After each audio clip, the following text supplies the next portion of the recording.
And welcome to Wednesday's episode of JRPG Mechanics, and we have really pushed forward so far, and actually we have something that definitely looks like a JRPG, which is the whole purpose. Yesterday I kind of almost started something and I was like, oh, it's getting a bit long, this video, so I've well, I might as well switch over. I have, if we look at this, I've introduced this alterable value called health to remove.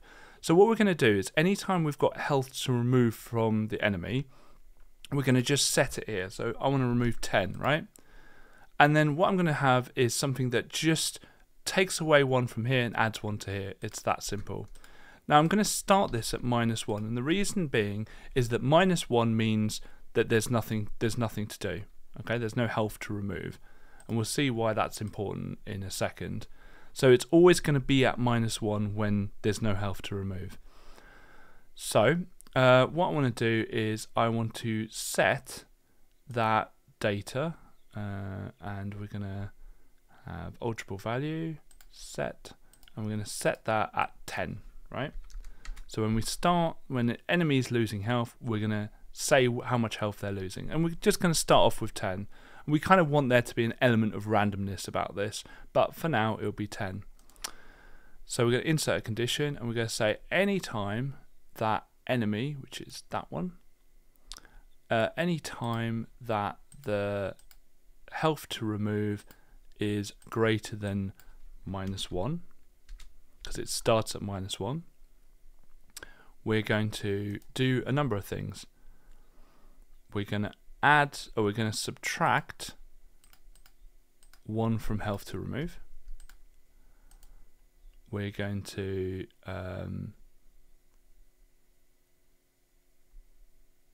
subtract 1 from health. So we're going to subtract 1 from both of them. Okay, and we're going to do that every, I don't know, I would start with 10, every 10th of a second, and we can just see what it's doing. Now, when that hits 0, so all the health is done, we want to say, right, okay, let's set that to -1 because you've done your job, and we are ready to move to phase 3. How simple is that, eh? Let's have a look and see it in action. I'm just trying to see whether I've forgotten anything. So phase 0, phase 1, phase 2, and done. Now something I thought we did, oh, okay. So we want to, at this point, maybe make it invisible? I don't know. So we're on to battle phase 3. So battle phase 3, in fact all of this stuff, actually, if I copy and paste all of this, it's just the same again, but for the enemy, right? So we can just go through this and enemy, and just put the word enemy in there. You'll click this side bit. We got to remember to, so player loses health. Okay, so I've changed the number as well. 1, 2, and so it'd be 3, 4, and 5.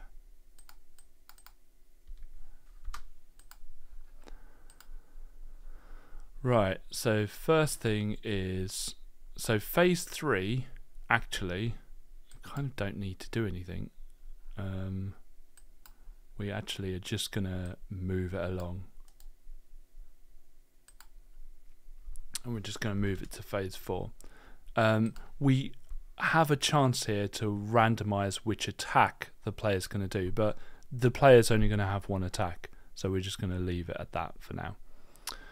And so enemy doing attack. So we're going to have to copy a lot of the alterable values from the player animations, and so what I'm going to do is just clone that, and we're going to have that And what I'm going to do is I'm picking all like yellowy, orangey colours for the enemy, just so I can spot them easier. Instead of player animations, it'll be enemy animations. Like so. Okay, and so anytime it's happening in player animations, I can just move it to enemy animations. How simple is that, eh? Okay, it's not going to be that simple, but for now, let's just pretend it is. And then this, we just change it to this. So it's going to be the same thing, but for the enemy. So all of these get changed.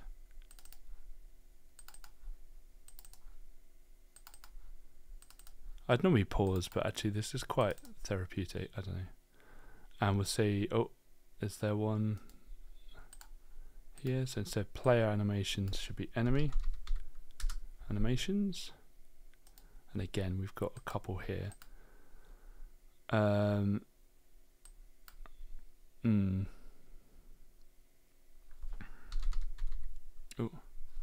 cancel that. And that's something we need to update as well.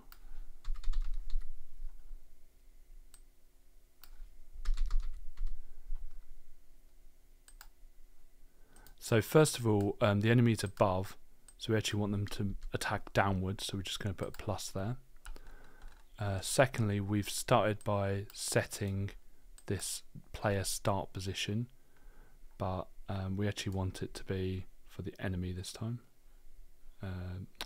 Position Y coordinate, there we go. It's labelled as player start position. We could probably just change it in here. Now the beauty is if you change it here, so players start position, enemies start, it's a kind of apostrophe S, so it's not IES. If you change it here, it'll actually update it in your code as well, hopefully. And so you can see here it's enemy start Y. That's pretty cool, isn't it? And then we want to set battle phase to phase 5. I have no idea whether that will work. I'm just kind of pretending it will.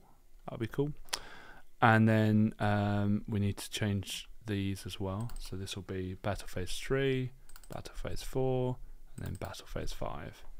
And this will change it to battle phase 0. Let's go start again. Now we've got the health to remove thing, and which is in the enemy health thing here. So I'm just going to double click that, copy it, and paste it in here.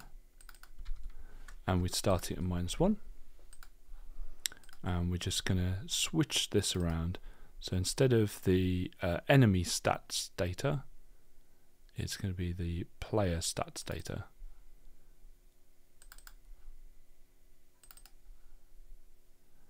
And we're just going to shift these ones across. We just got to check that none of these reference themselves. No, they don't. Okay.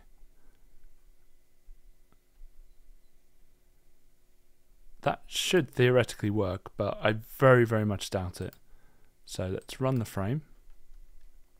So phase 0, phase 1, phase 2, phase 3.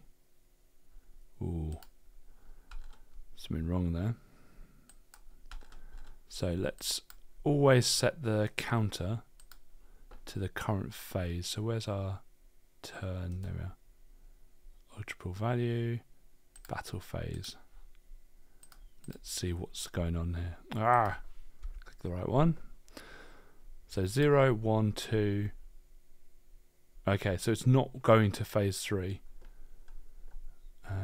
which is interesting. So subtract 1 from health. Oh, it's the health.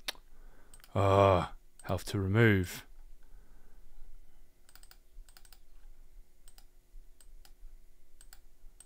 That's why it tests often. Phase 0, phase 1, phase 2, phase 3. Oh, because I'm moving him and not him. Alright, let's try now. So the problem with copying code is you're always going to make mistakes. Wow. And then attack again. Oh, look at that. Boosh. Ooh.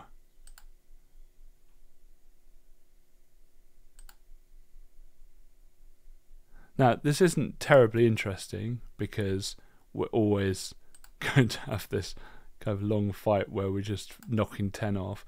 I will inevitably win, but be left with very, very little health. Okay, and he's dead, and I'm dead. Woohoo, let's keep going. Boof. So that is a game now. It's not a very fun game, but we can fight someone now, which is great. And they can fight us, so there's peril. But we obviously need to do way more than that. What we want to do is what we need to do is randomize the attack. We want the enemy to be weaker than us because, like, we've got to get through several battles. The enemy only has to, die once.